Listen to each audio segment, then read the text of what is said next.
നമ്മൾ വൈബായിട്ട് LLMs-ന്റെ അടുത്ത് സംസാരിക്കുന്നു, അത് കോഡ് നമുക്ക് ഡെലിവർ ചെയ്യുന്നു. നമ്മൾ AI കൊണ്ട് മാക്സിമം പണിയെടുപ്പിച്ചിട്ട് നമുക്ക് വേണ്ട പ്രൊഡക്ട്സും വെബ്സൈറ്റ് ഒക്കെ ഉണ്ടാക്കുന്ന ആ ഒരു പ്രോസസ്സിനെയാണ് വൈബ് കോഡിംഗ് എന്ന് പറയുന്നത്. We might be 6 to 12 months away from when the model is doing most, maybe all of what SWEs do end to end. Vibe code ഇല്ലാതെ ആരെങ്കിലും കോഡ് എഴുതുന്നുണ്ടെങ്കിൽ അവനെ മടൽ വെട്ടി തല്ലണം. മടൽ വെട്ടി അടിക്കണം അല്ലേ? ഈ ടോക്ക് കഴിയുമ്പോൾ നിങ്ങൾ തന്നെ എൻ്റെ അടുത്ത് പറ, ഈ വൈബ് കോഡിങ് ചെയ്യാത്തവർക്ക് മടൽ വെട്ടണോ അതാ മെഡൽ കെട്ടണമെന്ന്. നമ്മളിന്ന് വൈബ് കോഡിങ്ങിൻ്റെ പുറകെ നിങ്ങൾ എന്തുകൊണ്ട് പോകരുതെന്നും അതുമാത്രമല്ല വൈബ് കോഡിങ് എന്തുകൊണ്ട് ഫ്യൂച്ചർ അല്ല എന്നും നമ്മൾ പറയും. പിന്നെ എന്താണ് സോഫ്റ്റ്വെയർ ഡെവലപ്മെൻറ്റിൻ്റെ ഫ്യൂച്ചർ അതും കൂടെ നമ്മൾ ലാസ്റ്റായിട്ട് പറയുന്നുണ്ട് ഈ ടോക്കിൽ.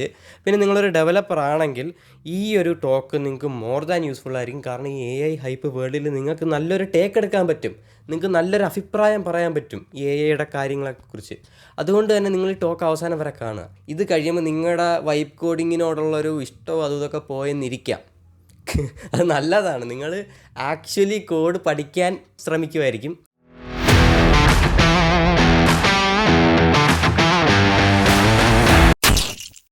ഞാൻ പറയാൻ പോകുന്ന കാര്യങ്ങൾ എന്ത് തേങ്ങയാണെന്ന് നിങ്ങൾക്ക് മനസ്സിലാവണമെങ്കിൽ ഞാൻ ആദ്യം 2 കാര്യം പറഞ്ഞുകൊണ്ട് സ്റ്റാർട്ട് ചെയ്യണം. അതിനകത്ത് ഒന്നാമത്തെ കാര്യമാണ് LLM, ലാർജ് ലാംഗ്വേജ് മോഡൽ. ആ LLM എന്താണെന്ന് പറയണം ഞാൻ. രണ്ടാമത്തെ കാര്യമാണ് ടെക്നിക്കൽ ഡെപ്റ്റ്. LLM ഒട്ടുമിക്ക ആൾക്കാർക്കും അറിയായിരിക്കും, വേണ്ടവർക്ക് സ്കിപ്പ് ചെയ്യാം, താഴെ ടൈം സ്റ്റാമ്പ് ഉണ്ട്. ടെക്നിക്കൽ ഡെപ്റ്റ് അധികം ആൾക്കാർക്ക് അറിയാത്ത സാധനമാണ്, എന്നാലും അറിയാമെന്നുണ്ടെങ്കിൽ നിങ്ങൾക്ക് സ്കിപ്പ് ചെയ്യാം. ഞാൻ എല്ലാത്തിനും ടൈം സ്റ്റാമ്പ്സ് കൊടുത്തിട്ടുണ്ട്. വളരെ ഫാസ്റ്റ് പേസ്ഡ് ആയിട്ട് LLM എന്തോന്ന് പറയാം. സോ ടൈമർ സ്റ്റാർട്ട് ചെയ്യാം. നിങ്ങൾ കോഡ് ചെയ്യാൻ ഉപയോഗിക്കുന്ന LLMs അഥവാ ലാർജ് ലാംഗ്വേജ് മോഡൽ മാജിക് ഒന്നുമല്ല. അടുത്ത വേർഡ് പ്രിഡിക്റ്റ് ചെയ്യുന്നത്, നെക്സ്റ്റ് വേർഡ് പ്രിഡിക്റ്റ് ചെയ്യുന്നത് വെറും പ്രിഡിക്റ്റേഴ്സ് മാത്രമാണത്. നമ്മൾ ഈ കീബോർഡിലൊക്കെ ടൈപ്പ് ചെയ്യുമ്പോൾ ഇടയ്ക്ക് കീബോർഡ് നമുക്ക് സജഷൻസ് തരാറില്ലേ, അടുത്ത് നിങ്ങൾ അടിക്കാൻ പോകുന്ന വേർഡ് ഇതാണോ എന്നൊക്കെ ചോദിച്ചിട്ട് 3-4 തരാറില്ലേ? സെയിം പരിപാടി, അതേ കണക്കാത്ത സാധനമാണ് ഈ LLM. അതായത് നിങ്ങളിപ്പോൾ റിനോ ഈസ് എന്ന് പറയുന്നൊരു ടെക്സ്റ്റ് ഒരു LLMന് കൊടുത്താൽ എ ഗുഡ് ബോയ് എന്നത് തിരിച്ചു തരും. അത് ശരിയാവണമെന്നൊരു നിർബന്ധവും ഇല്ല. അതിൻ്റെ ട്രെയിനിങ് ഡേറ്റയിൽ Rino is a good boy എന്ന് പറയുന്നൊരു പാറ്റേൺ വന്നാൽ മതി. ഇനി റിനോയെക്കുറിച്ച് അതിൻ്റെ ട്രെയിനിങ് ഡേറ്റയിൽ പറഞ്ഞില്ലെങ്കിലും അത് റാൻഡമായിട്ട് ഹലൂസിനേറ്റ് ചെയ്ത് സാധനം ജനറേറ്റ് ചെയ്ത് തരും. അതായത് അതിന് ഒട്ടും അറിയാത്ത, അതിൻ്റെ ട്രെയിനിങ് ഡേറ്റയിൽ ഇല്ലാത്ത കാര്യങ്ങൾ ഉണ്ടെന്നും പറഞ്ഞ് തള്ളി മറിച്ച് അങ്ങ് വെക്കും. ഇതാണ് ഹലൂസിനേഷൻ. ഇപ്പോഴും LLMസിന് ഈ പ്രോബ്ലം ഉണ്ട്. ഇനി രണ്ടാമത്തെ പ്രശ്നം എന്താണെന്ന് വെച്ച് കഴിഞ്ഞാൽ LLM ലീനിയർ ആണ്. അതായത് നമ്മൾ ഈ ഇംഗ്ലീഷും അതൊക്കെ എഴുതുന്ന കണക്ക് left to right top to bottom ആണ് LLM ജനറേറ്റ് ചെയ്യുന്നത്. പക്ഷേ കോഡ് അങ്ങനെയല്ല. കോഡിനകത്ത് ഒരുപാട് ബ്രാക്കറ്റുകളും ലൂപ്പുകളും ആർക്കിടെക്ചറുമായിട്ട് ബന്ധപ്പെട്ട കാര്യങ്ങളും എല്ലാം ഉണ്ട്. നോൺ ലീനിയർ ആണ് കോഡ്. അതായത് നമുക്ക് ലീനിയറായിട്ട് എഴുതാൻ പറ്റുന്ന സാധനമല്ല കോഡ്. LLM ലീനിയർ ആണ്. അതുകൊണ്ട് തന്നെ LLM കോഡ് ചെയ്യുമ്പോൾ ഒരു മെൻ്റൽ മോഡൽ ഉണ്ടാക്കുന്നില്ല. അതായത് ഞാനിപ്പോൾ കോഡ് ചെയ്യുമ്പോൾ 2 വേരിയബിൾ ഡിഫൈൻ ചെയ്താൽ ഞാൻ ചിന്തിക്കും ഈ വേരിയബിൾ ഡിഫൈനായി. എൻ്റെ മനസ്സിൽ 2 വേരിയബിളിൻ്റെ ഒരു മെൻ്റൽ മോഡൽ കാണും. ഒരു ലൂപ്പ് വർക്ക് ചെയ്യുകയാണെങ്കിൽ അതിൻ്റെ ഒരു മെൻ്റൽ മോഡൽ എൻ്റെ മനസ്സിൽ കാണും. പക്ഷേ LLMസിന് അതില്ല. അതുകൊണ്ട് തന്നെ അത് പാറ്റേൺ വെച്ചിട്ട് ഒരു ഗെസ് ചെയ്യുന്ന രീതിയിലാണ് കോഡ് ജനറേറ്റ് ചെയ്യുന്നത്. ഇനി LLMസിൻ്റെ മൂന്നാമത്തെ പ്രശ്നം കോണ്ടെക്സ്റ്റ് ഓവർഫ്ലോ. അതായത് വലിയ വലിയ കോഡ് ബേസ് ഒക്കെ കൊടുക്കുമ്പോൾ മില്യൺസ് ഓഫ് ടോക്കൺസ് ഒരുമിച്ച് പ്രോസസ്സ് ചെയ്യേണ്ടി വരും. അപ്പോൾ എന്തോ സംഭവിക്കുന്നതെന്ന് അറിയാമോ? അതിനകത്തുള്ള കീ ഡീറ്റെയിൽസ് അത് ലിറ്ററലി മറന്നു പോകും. അത് LLMസിൻ്റെ ഒരു പ്രോബ്ലമാണ്. അതിനെയാണ് കോണ്ടെക്സ്റ്റ് ഓവർഫ്ലോ അല്ലെങ്കിൽ കോണ്ടെക്സ്റ്റ് പൊല്യൂഷൻ എന്നൊക്കെ പറയുന്നത്. ഇനി നാലാമത്തെ പ്രോബ്ലം എന്താണെന്ന് വെച്ച് കഴിഞ്ഞാൽ LLMസിൻ്റെ ആ ഒരു തിങ്കിങ് മോഡലിലുള്ള ഒരു ഗിമിക്കാണ്. അതായത് നമുക്ക് ഇപ്പോൾ അറിയാം, നിങ്ങൾ LLMസിൻ്റെ അടുത്ത് കാര്യം പറഞ്ഞാൽ അത് ആദ്യം തിങ്കിങ് എന്ന് പറയുന്ന അല്ലെങ്കിൽ റീസണിങ് എന്ന് പറയുന്നൊരു പ്രോസസ്സ് കഴിഞ്ഞിട്ട് ഉത്തരം തരുത്തുള്ളൂ. അപ്പോൾ ആൾക്കാരെല്ലാം പറയുന്നത് AI ചിന്തിക്കുവാണ്, അതിന് സമയം കൊടുക്കാം, AIക്ക് ഇപ്പോൾ സ്വന്തമായിട്ട് ചിന്തിക്കാൻ കഴിവൊക്കെ ഉണ്ട്. ഗിമിക്കാണ്. അത് സത്യത്തിൽ ചിന്തിക്കുന്നില്ല.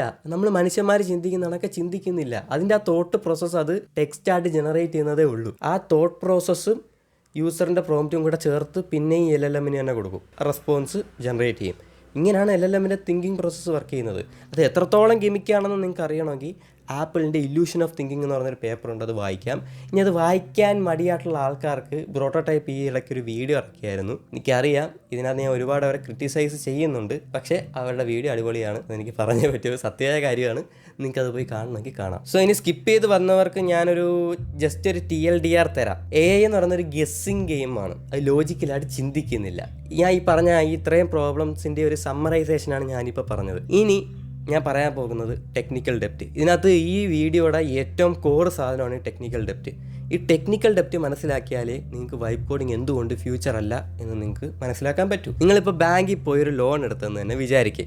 ലോൺ എടുത്തിട്ട് നിങ്ങളുടെ കാര്യം പെട്ടെന്ന് തന്നെ നടന്ന് ക്ലീനായിട്ട് നടന്ന് ഒരു കുഴപ്പവുമില്ല. പിന്നീട് ആ ലോൺ അടയ്ക്കാൻ എണ്ണ വരയ്ക്കത്തില്ലേ? സെയിം പരിപാടിയാണ് ടെക്നിക്കൽ ഡെപ്റ്റ്. അതായത് ഒരു ക്ലയൻറ്റ് ഒരു പ്രോബ്ലം സോൾവ് ചെയ്യാൻ ഒരു ഡെവലപ്പറിനെ ഏൽപ്പിക്കുന്നു. അത് പെട്ടെന്ന് സോൾവ് ആവാൻ വേണ്ടി ഡെവലപ്പർ ഓൺലൈനിൽ കാണുന്ന കണ്ട കോഡൊക്കെ വാരിയിട്ട് ആട്ടിക്കൂട്ടി സോൾവ് ചെയ്യും. സംഭവം സൊല്യൂഷനായി, ക്ലയൻറ്റ് ഹാപ്പി, എല്ലാവരും ഹാപ്പി. പിന്നീട് ഇത് ചേഞ്ച് വരുത്തുമ്പോഴാണ് ഡെവലപ്പർ പെടുന്നത്. കാരണം ഇയാൾക്ക് ഈ കോഡ് വായിച്ചിട്ട് മനസ്സിലാകത്തില്ല. കാരണം അങ്ങേരെ ആട്ടിക്കൂട്ടി ഇൻഡസ്ട്രി സ്റ്റാൻഡേർഡൊന്നും പാലിക്കാതെ ചുമ്മാ എഴുതിയ സ്പഗറ്റി കോഡാണത്. അവിടെ അങ്ങേർക്ക് അത് ഫിക്സ് ചെയ്യാനോ ഇത് ചെയ്യാനോ ഒരു ധാരണയില്ല. അപ്പോൾ ഈ കോഡിനെ, ഈ സ്പഗറ്റി കോഡിനെ നല്ല പൗഡറും ക്രീമൊക്കെ ഇട്ട് കൊടുത്ത് നല്ല മനസ്സിന് മനസ്സിലാക്കുന്ന ക്ലീൻ കോഡാക്കണം. ആ പ്രോസസ്സിനെയാണ് റീഫാക്ടറിങ് എന്ന് പറയുന്നത്. പണ്ട് തൊട്ടേ ഉള്ള സാധനം. അപ്പോൾ ടെക്നിക്കൽ ഡെപ്റ്റ് എന്തുവാന്ന് മനസ്സിലായി. ക്ലീൻ അല്ലാത്ത, മനുഷ്യന് മനസ്സിലാവാത്ത, മെയിൻറ്റെയിനബിൾ അല്ലാത്ത, സ്കെയിലബിൾ അല്ലാത്ത കോഡാണ് ടെക്നിക്കൽ ഡെപ്റ്റ്. അത് പ്രോഗ്രാമർമാർ മടി പിടിക്കുമ്പോൾ ഉണ്ടാകുന്നൊരു സാധനമായിരുന്നു 2021 വരെ, ഈ AI പരിപാടിയൊക്കെ വരുന്നതിന് മുമ്പ് വരെ. പക്ഷേ ഈ AI വൈപ്പ് കോഡിംഗ് ഒക്കെ വന്നപ്പോഴത്തേക്ക് അതിൻ്റെ ഡെഫിനിഷൻ തന്നെ മാറി. AI ജനറേറ്റ് ചെയ്യുന്ന കോഡിനെ ടെക്നിക്കൽ ഡെപ്റ്റ് ആയിട്ട് ആൾക്കാർ കാണാൻ തുടങ്ങി. അത് അങ്ങനെ കാണുന്നതിൽ ഒരു തെറ്റും പറയാൻ പറ്റത്തില്ല. കാരണം AI ജനറേറ്റ് ചെയ്യുന്ന കോഡ് എന്താണ്? ടെക്നിക്കൽ ഡെപ്റ്റ് തന്നെയാണ്. കാരണം AI ജനറേറ്റ് ചെയ്യുന്ന കോഡ് നമുക്ക് വായിച്ചാൽ മനസ്സിലാവത്തില്ല. നമ്മൾ പ്രോംപ്റ്റ് ചെയ്തതല്ലേ ഉള്ളൂ. ഇവിടെയാണ് വൈപ്പ് കോഡർമാരുടെ പ്രശ്നം തുടങ്ങുന്നത്. ഇവർ ക്ലോഡ് കോഡിലോ കോഡക്സിലോ പോയിട്ട് അങ്ങോട്ട് പ്രോംപ്റ്റ് അടിച്ചു തുടങ്ങും. എനിക്കൊരു ഡാഷ്ബോർഡ് വേണം, അതിന് സൂപ്പർ ബേസിൻ്റെ ഡേറ്റാ ബേസ് ഉപയോഗിക്കണം, റസ്റ്റിൻ്റെ ബാക്ക് എൻഡ് വേണം, നെക്സ്റ്റ് JSൻ്റെ അല്ലെങ്കിൽ ആസ്ട്രോ JSൻ്റെ ഫ്രണ്ട് എൻഡ് വേണം. ഇത് ഇങ്ങനെ അങ്ങ് ഇംപ്ലിമെൻറ്റ് ചെയ്യും. ബേസിക്സ് അറിയാവുന്ന, ഫൗണ്ടേഷൻ അറിയാവുന്ന ഒരു വൈപ്പ് കോഡറാണ് ഈ ചെയ്യുന്നത്. അത് ഓർക്കണേ. പ്രോംപ്റ്റ് അടിക്കും, AI ഡാഷ്ബോർഡും ലോഗിൻ പേജും എല്ലാം ഉണ്ടാക്കി തരും. ഒരു 10,000-2,000 ലൈന് കോഡ് ഉണ്ടാക്കി തരും. പക്ഷെ ആ കോഡൊന്നും അവർക്കറിയത്തില്ല. അതിലെന്തൊക്കെ സെക്യൂരിറ്റി പ്രോബ്ലംസ് ഉണ്ട്, അതിൻ്റെ അടിയിൽ എന്തൊക്കെയാണ് നടക്കുന്നത്, ഇതെങ്ങനെയാണ് ഇംപ്ലിമെൻറ്റ് ചെയ്തത്, ഇനി ഭാവിയിൽ ഈ പറഞ്ഞ ഡിപ്പെൻഡൻസികളിൽ എന്തെങ്കിലും പ്രശ്നം പറ്റിയാൽ എന്തൊക്കെ പ്രോബ്ലം അതിൽ വരും, അതൊന്നും അവർക്കറിയത്തില്ല. അതൊക്കെ ചോദിച്ചു കഴിഞ്ഞാൽ അവരെന്ത് ചെയ്യും? നേരെ എടുത്ത് പോയിട്ട് എന്തൊക്കെ സെക്യൂരിറ്റി പ്രോബ്ലംസ് ഉണ്ട്, എന്തൊക്കെ ഡിപ്പെൻഡൻസി ഇഷ്യൂസ് ഇതിനകത്തുണ്ടെന്നൊക്കെ എടുത്ത് പോയി ചോദിക്കും. ചുരുക്കി പറഞ്ഞാൽ വൈപ്പ് കോഡിങ്ങിലൂടെ ഉണ്ടാകുന്നതൊരു വലിയ എമൗണ്ട് ടെക്നിക്കൽ ഡെപ്റ്റാണ്. ഒരു കമ്പനി 100% വൈപ്പ് കോഡിങ്ങിൽ റൺ ചെയ്യുവാണെങ്കിൽ ആ കമ്പനി 100% ഉണ്ടാക്കുന്നത് എന്തുവാ? ടെക്നിക്കൽ ഡെപ്റ്റാണ്. ഞാൻ റീസെൻ്റ്ലി റെഡിറ്റിലൊരു പോപ്പുലർ ആയിട്ടുള്ളൊരു പ്രോഗ്രാമിംഗ് സബ്റെഡിറ്റിൽ ഒരു പോസ്റ്റ് ഇട്ടായിരുന്നു. പോസ്റ്റ് നല്ല വൈറലായി. ആ പോസ്റ്റിൽ ഞാൻ ഇതേ കാര്യമാണ് പറയുന്നത്. ആ പോസ്റ്റിൽ ഇതാ ഇങ്ങനത്തെ ഒരു ഗ്രാഫാണുള്ളത്. ഈ ഗ്രാഫ് നിങ്ങൾക്ക് മനസ്സിലായില്ലെങ്കിൽ ഞാനിപ്പോൾ ഇവിടെ വെച്ച് എക്സ്പ്ലെയിൻ ചെയ്യാം. ഓക്കെ, അതായത് ഇപ്പോൾ നിങ്ങളുടെ സ്ക്രീനിൽ ഇവിടെ 2 ബാർ കാണും. ഒന്ന് വൈപ്പ് കോഡർമാരുടെ എണ്ണം, ഒന്ന് കോഡ് ചെയ്യുന്ന റിയൽ കോഡിങ് അറിയാവുന്ന ഡെവലപ്പർമാരുടെ എണ്ണം. ഇപ്പുറത്തുള്ളത് ഡെവലപ്പേഴ്സ്, റിയൽ കോഡ് ചെയ്യുന്ന ഡെവലപ്പേഴ്സിൻ്റെ ഡിമാൻഡാണ് ഇപ്പുറത്തുള്ള ഗ്രാഫ്. ഇനി താഴെയുള്ളത് ടൈം ലൈനാണ്, അതായത് സമയം കടന്നു പോകുന്ന ഓരോ വർഷം കഴിയുമ്പോൾ ഉള്ള കാര്യമാണ് പറയുന്നത്. അപ്പോൾ ആദ്യം AI ഹൈപ്പൊക്കെ തുടങ്ങുന്നതിന് മുമ്പ് റിയൽ കോഡിങ് അറിയാവുന്ന ഡെവലപ്പർമാർ ഒരുപാടുണ്ടായിരുന്നു. വൈപ്പ് കോഡേഴ്സ് ഭയങ്കര കുറവായിരുന്നു, 0 ആയിരുന്നു. വൈപ്പ് കോഡിങ്ങിൻ്റെ ഹൈപ്പും അതും ഇതൊക്കെ കാരണം വൈപ്പ് കോഡേഴ്സ് പതുക്കെ കയറി തുടങ്ങും. റിയൽ ഡെവലപ്പേഴ്സിനുള്ള ആ ഒരു ഡിമാൻഡ് കുറഞ്ഞ് വരും. അത് മാത്രമല്ല, റിയൽ കോഡിങ് ചെയ്യുന്ന ആൾക്കാർ വൈപ്പ് കോഡിങ്ങിലോട്ട് സ്വിച്ച് ചെയ്ത് റിയൽ കോഡിങ് അറിയാവുന്ന ആൾക്കാരുടെ എണ്ണം കുറഞ്ഞു വരും. ഇതെല്ലാം നടക്കുന്നതിൻ്റെ കാരണം അവനെ മടൽ വെട്ടി തള്ളണം. ഇങ്ങനത്തെ ഹൈപ്പാണ്.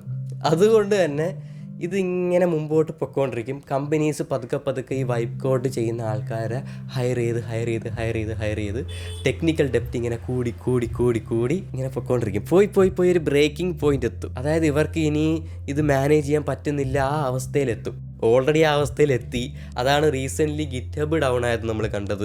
ആന്ത്രോപിക്കിൻ്റെ കോഡ് ബേസ് മൊത്തം ലീക്കായത് നമ്മൾ കണ്ടത്. അതുപോലെ ഈ റീസെൻ്റായിട്ട് NPM ഉണ്ടാകുന്ന ഒരുപാട് അറ്റാക്കൊക്കെ ഉണ്ടല്ലോ, ആക്സിയോസ് അറ്റാക്കൊക്കെ, അതൊക്കെ നമ്മൾ കണ്ടത് ഈ റീസൺ കൊണ്ടായിരിക്കും. അത് സെക്യൂരിറ്റി പ്രോബ്ലംസ് ഉണ്ടാക്കുന്നതായിരിക്കും. കമ്പനികൾ അങ്ങ് പൊറുതിമുട്ടും. അതായത് റിയൽ ഡെവലപ്പർമാരെ ഡിമാൻഡ് ഇപ്പോൾ കുറവാണ്, വൈപ്പ് കോഡേഴ്സ് കൂടുതലാണ്, ടെക്നിക്കൽ ഡെപ്റ്റ് കൂടുതലാണ്, റിയൽ കോഡിങ് അറിയാവുന്നവരെ എണ്ണവും കുറവാണ്. അപ്പോൾ ആ ഒരു പ്രോസസ്സിൽ കൂടെ നമ്മൾ പൊയ്ക്കൊണ്ടിരിക്കും. അതാണ് ഞാൻ ഇങ്ങനെയൊക്കെ പറയുന്നത്. സഡൻലി റിയൽ കോഡേഴ്സിനുള്ള ഡിമാൻഡ് കൂടും. കാരണം ഈ വൈപ്പ് കോഡേഴ്സ് ഉണ്ടാക്കി വെച്ചേക്കുന്ന ഈ ടെക്നിക്കൽ ഡെപ്റ്റ് നികത്തണമല്ലോ. റിയൽ കോഡിങ് അറിയാവുന്ന ഡെവലപ്പേഴ്സിൻ്റെ ഡിമാൻഡ് കൂടും. പക്ഷേ നിങ്ങൾ ഇപ്പുറത്തെ ഗ്രാഫ് കണ്ടോ? റിയൽ കോഡിങ് അറിയാവുന്ന ഡെവലപ്പേഴ്സിൻ്റെ എണ്ണം കുറവാണ്. കാരണം പുതിയതായിട്ട് വരുന്ന ഡെവലപ്പേഴ്സ് വരെ ഈ ഹൈപ്പ് ഉണ്ടല്ലോ, അവനെ മടൽ വെട്ടി തള്ളണം. ഈ ഹൈപ്പ് കേട്ട് വൈപ്പ് കോഡിങ്ങിൻ്റെ പുറകെ പോവും. അതുകൊണ്ട് തന്നെ ഈ ടെക്നിക്കൽ ഡെപ്റ്റ് റിസോൾവ് ചെയ്യാൻ പറ്റാതാവും. അപ്പോൾ ഇവരെന്ത് ചെയ്യും? വളരെ ഹൈ സാലറി കൊടുത്ത് ഇൻഡസ്ട്രിയിൽ ഇതുവരെ കണ്ടിട്ടില്ലാത്ത കണക്കത്തെ രീതിയിലുള്ള ഡെവലപ്പേഴ്സിൻ്റെ ഡിമാൻഡ് വരും. ഞാൻ ദാ ഇവിടെ ഇപ്പോൾ അച്ചിട്ട് പറയുവാണ്, ഇനി ഭാവിയിൽ റിയൽ കോഡിങ് അറിയാവുന്ന, ഹാൻഡ് കോഡിങ് ചെയ്യാൻ അറിയാവുന്ന ഡെവലപ്പേഴ്സിൻ്റെ ഡിമാൻഡ് ഒരുപാട് വലുതായിരിക്കും. അതായത് അവർക്ക് വലിയ സാലറിയും പാക്കേജൊക്കെ കൊടുത്ത് കമ്പനികൾ ഹയർ ചെയ്യും. ഇതാണ് ഞാൻ പറയുന്നത്, ഈ വൈബ് കോഡിങ്ങിൻ്റെ പുറകെ പോകരുതെന്ന്. നിങ്ങൾ ആ സമയത്ത് ഈ കുറഞ്ഞ നമ്പർ ഓഫ് റിയൽ കോഡിങ് അറിയാവുന്ന ആൾക്കാരുണ്ടല്ലോ, ആ കൂട്ടത്തിൽ പെടുവാണെങ്കിൽ കമ്പനികൾ നിങ്ങൾ ഇൻസ്റ്റൻ്റ്ലി ഹയർ ചെയ്യുകയും നിങ്ങൾ ആ ടെക്നിക്കൽ ഡെപ്റ്റ് ക്ലിയർ ചെയ്യുകയും ഹയസ്റ്റ് പാക്കേജ് ജോബ് കിട്ടുകയും ചെയ്യും. വൈബ് കോഡേഴ്സിനെയൊക്കെ ലേ ഓഫ് ചെയ്യും. എന്നെ സംബന്ധിച്ച് അല്ലെ എൻ്റെ അഭിപ്രായത്തിൽ ഒരു 99% നടക്കാൻ സാധ്യതയുള്ള പ്രിഡിക്ഷനാണ്. ഞാൻ ഇത്രയും ഉറപ്പോടെ പറയുന്നതിൻ്റെ കാരണം, നിങ്ങൾ ആ റെഡിറ്റ് പോസ്റ്റിൻ്റെ ലിങ്ക് ഞാൻ താഴെ കൊടുത്തേക്കാം. എന്തായാലും ആ പോസ്റ്റിൻ്റെ അടിയിൽ വന്ന കമൻറ്റുകളും കാര്യങ്ങളൊക്കെ ഒന്ന് വായിച്ചു നോക്കണം. അവിടെ നടന്നത് ലിറ്ററലി ഒരു ഡിബേറ്റാണ്. ആ ഡിബേറ്റിനകത്ത് വൈബ് കോഡിങ് ചെയ്യുന്ന ആൾക്കാരും വൈബ് കോഡിങ് ചെയ്യാത്ത മടൽ വെട്ടി അടിക്കേണ്ട ആൾക്കാരും എന്ത് ചെയ്യും, തമ്മി സംസാരിക്കും. അത് ഞാൻ വായിക്കും, അതിന് റിപ്ലൈസ് കൊടുക്കും. അതിനെ ബേസ് ചെയ്താണ്, അതായത് ഇൻഡസ്ട്രിയിൽ വർക്ക് ചെയ്യുന്ന ആൾക്കാരുടെ എക്സ്പീരിയൻസും അവരെ കാര്യമൊക്കെ വെച്ചിട്ടാണ് ഞാൻ ഈ സ്റ്റേറ്റ്മെൻറ്റ് പറഞ്ഞേക്കുന്നത്. അതുകൊണ്ട് തന്നെ ഞാൻ ഈ പറഞ്ഞ സിനേറിയോയിൽ വൈബ് കോഡേഴ്സ് ഫെയിലാവും. ഇപ്പം നിങ്ങൾ തീരുമാനിക്കണം, വൈബ് കോഡിങ് ചെയ്യാത്തവരുണ്ടല്ലോ, റിയൽ കോഡിങ് പ്രാക്ടീസ് ചെയ്യുന്ന ആൾക്കാർ, അവർക്ക് വേണ്ടി മടൽ വെട്ടണോ അതാ മെഡൽ കെട്ടണോ? ബട്ട് നമ്മൾ ഉദ്ദേശിക്കുന്നത് ഫണ്ടമെന്റൽസ് എല്ലാ ഡെവലപ്പറും അറിഞ്ഞിരിക്കുക. ഫണ്ടമെന്റൽസ് അറിഞ്ഞിരിക്കുന്നതിന്റെ മുകളിൽ നമ്മൾ എയും കൂടെ യൂസ് ചെയ്താൽ യൂസ് ചെയ്യാത്ത ഒരു ഡെവലപ്പറിനെ നമുക്ക് റീപ്ലേസ് ചെയ്യാൻ പറ്റും. ഈ എനെ നമ്മളൊരു അസിസ്റ്റന്റ് ആയിട്ടും കരുതാൻ പറ്റും. അതെ, അതായത് വളരെ ബേസിക് ആയിട്ടുള്ള കാര്യങ്ങൾ ചെയ്യുന്നതിന് പകരം നമുക്ക് ഇതെല്ലാം ടൂൾസ് കൊണ്ട് ചെയ്യിപ്പിക്കാൻ. ഒരു 10x ഡെവലപ്പർ ആവും. പണ്ട് 100-ൽ 1 പോലും ഇല്ല ഒരു 10x ഡെവലപ്പർ. പക്ഷെ ഇന്ന് ഇത് പഠിച്ച് സെറ്റ് ചെയ്യുന്ന അഡാപ്റ്റ് ചെയ്യുന്ന എല്ലാവരും ഒരു 10x ഡെവലപ്പറാണ്. അതായത് ഫണ്ടമെന്റൽസ് പഠിക്കുക, പിന്നെ കണ്ട ടൂൾ യൂസ് ചെയ്യുക, ഡെവലപ്പ് ചെയ്യുക, അതിന്റെ ആവശ്യമുള്ളൂ. എല്ലാം A to Z line by line code അറിയേണ്ട ആവശ്യമില്ല. അല്ലേ, കുറെ കോൺസെപ്റ്റുകൾ മനസ്സിലാക്കാൻ ചെയ്യാൻ പറ്റും. അതെ. ഇപ്പോൾ നിഖിൽ കിളിവായിൽ സാർ, അതായത് പ്രോട്ടോടൈപ്പിന്റെ ഹെഡ് പറഞ്ഞ സ്റ്റേറ്റ്മെന്റ് ആണിത്. അതായത് വൈബ് കോഡിങ് ചെയ്യാം, അല്ലെങ്കിൽ AI വെച്ചിട്ട് കോഡ് ചെയ്യാം, പക്ഷേ നിങ്ങൾക്ക് ഫൗണ്ടേഷനും റിയൽ കോഡിങ് സ്കിൽസും ഉണ്ടായിരിക്കണം. അതിൻ്റെ കൂടെ വൈബ് കോഡിങ് കൊണ്ടുപോകാമെന്ന് ഞാൻ ഒരു ചിന്ന കഥ കഴിഞ്ഞ എപ്പിസോഡ് പോലെ വീണ്ടും പറയാം. ഈ വർഷം ജാനുവരിയിൽ വൈബ് കോഡിങ്ങിനെ ഏറ്റവും പ്രൊമോട്ട് ചെയ്യുന്ന, ഡെവലപ്പേഴ്സിനെ AI റീപ്ലേസ് ചെയ്യുമെന്ന് പറയുന്ന ആന്ത്രോപ്പിക് എന്ന് പറയുന്ന കമ്പനി ഒരു എക്സ്പെരിമെൻറ്റ് നടത്തി. സംഭവം ഇതാണ്, ഇവർ 52 ബിഗിനർ പൈത്തൺ ഡെവലപ്പർമാരെ, പൈത്തൺ തുടങ്ങി പഠിച്ചു വരുന്ന ഡെവലപ്പർമാരെ എടുത്തു. ഇവർക്ക് ആർക്കും ട്രയോ എന്നൊരു പൈത്തൺ ലൈബ്രറി അറിയില്ല എന്ന് അവർ ഉറപ്പുവരുത്തി. ആദ്യമായിട്ടാണ് ഇവർ ഈ ട്രയോ എന്ന ലൈബ്രറി യൂസ് ചെയ്യാൻ പോകുന്നത്. ഇവരെ 2 ഗ്രൂപ്പാക്കി. ഒരു ഗ്രൂപ്പിന് AI വെച്ച് കോഡ് ചെയ്യാം, ജസ്റ്റ് AI അസിസ്റ്റഡ് കോഡിങ്. നമ്മുടെ ഈ നിഖിൽ കിളിവായിൽ സാറ് പറഞ്ഞ കണക്ക് സ്കില്ലുണ്ട്, AI അസിസ്റ്റ് ചെയ്ത് കോഡ് ചെയ്യുന്നു. മറ്റേ ഗ്രൂപ്പിന് AI യൂസ് ചെയ്യാൻ പാടില്ല. എന്നിട്ട് ഈ ലൈബ്രറി യൂസ് ചെയ്ത് തീർക്കേണ്ട ഒരു ടാസ്ക് 2 ഗ്രൂപ്പിന് കൊടുത്തു. ആദ്യമായിട്ടാണ് ഇവർ ഈ ലൈബ്രറി യൂസ് ചെയ്യുന്നതെന്ന് ഒന്നും കൂടെ നിങ്ങൾ ഓർക്കണം. ഇപ്പോൾ ഈ ആന്ത്രോപ്പിക് നടത്തിയ എക്സ്പെരിമെൻറ്റിൻ്റെ ഡീറ്റെയിൽഡ് ആയിട്ടുള്ളൊരു പേപ്പർ ഞാൻ ഡിസ്ക്രിപ്ഷനിൽ ലിങ്കായിട്ട് കൊടുത്തേക്കാം. അത് വായിക്കേണ്ടവർക്ക് അത് വായിക്കാം. എന്തായാലും ഞാനിപ്പോൾ ഈ എക്സ്പെരിമെൻറ്റിൽ നിന്ന് കിട്ടിയ റിസൾട്ട് എന്തുവാന്ന് പറയാം. AI യൂസ് ചെയ്ത് കോഡ് ചെയ്ത ടീം മറ്റേ ടീമിനെക്കാൾ 2 മിനിറ്റ് ഫാസ്റ്ററായിട്ട് പ്രോബ്ലം സോൾവ് ചെയ്തു.